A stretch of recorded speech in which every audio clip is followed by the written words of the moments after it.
আপনি কোন জেলা থেকে? ঢাকা, কুমিল্লা, চাঁদপুর, নারায়ণগঞ্জ, নরসিংদী, চট্টগ্রাম, ব্রাহ্মণবাড়িয়া, বরগুনা, বাগেরহাট, চুয়াডাঙ্গা, বগুড়া, কক্সবাজার, বরিশাল, দিনাজপুর, ফেনী, গাইবান্ধা, গাজীপুর, গোপালগঞ্জ, হবিগঞ্জ, জয়পুরহাট, যশোর, ঝালকাঠি, ঝিনাইদহ, খাগড়াছড়ি, খুলনা, কিশোরগঞ্জ, কুড়িগ্রাম, কুষ্টিয়া, লক্ষ্মীপুর, লালমনিরহাট, মাগুরা, মানিকগঞ্জ, মেহেরপুর, মৌলভীবাজার, মুন্সিগঞ্জ, ময়মনসিংহ, নওগাঁ, ভোলা, বান্দরবান, নাটোর, চাঁপাইনবাবগঞ্জ, নেত্রকোনা, নীলফামারী, নোয়াখালী, নড়াইল, পাবনা, পঞ্চগড়, পটুয়াখালী, পিরোজপুর, রাজবাড়ী, রাজশাহী, রাঙ্গামাটি, রংপুর, সাতক্ষীরা, শরীয়তপুর, শেরপুর, সিরাজগঞ্জ, সুনামগঞ্জ, সিলেট, ঠাকুরগাঁও, টাঙ্গাইল।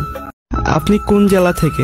ঢাকা, কুমিল্লা, চাঁদপুর, নারায়ণগঞ্জ, নরসিংদী, চট্টগ্রাম, ব্রাহ্মণবাড়িয়া, বরগুনা, বাগেরহাট, চুয়াডাঙ্গা, বগুড়া, কক্সবাজার, বরিশাল, দিনাজপুর, ফেনী, গাইবান্ধা, গাজীপুর, গোপালগঞ্জ, হবিগঞ্জ, জয়পুরহাট, যশোর, ঝালকাঠি, ঝিনাইদহ, খাগড়াছড়ি, খুলনা, কিশোরগঞ্জ, কুড়িগ্রাম, কুষ্টিয়া, লক্ষ্মীপুর, লালমনিরহাট, মাগুরা, মানিকগঞ্জ, মেহেরপুর, মৌলভীবাজার, মুন্সিগঞ্জ, ময়মনসিংহ, নওগাঁ, ভোলা, বান্দরবান, নাটোর, চাঁপাইনবাবগঞ্জ, নেত্রকোনা, নীলফামারী, নোয়াখালী, নড়াইল, পাবনা, পঞ্চগড়, পটুয়াখালী, পিরোজপুর, রাজবাড়ী, রাজশাহী, রাঙ্গামাটি, রংপুর, সাতক্ষীরা, শরীয়তপুর, শেরপুর, সিরাজগঞ্জ, সুনামগঞ্জ, সিলেট, ঠাকুরগাঁও, টাঙ্গাইল।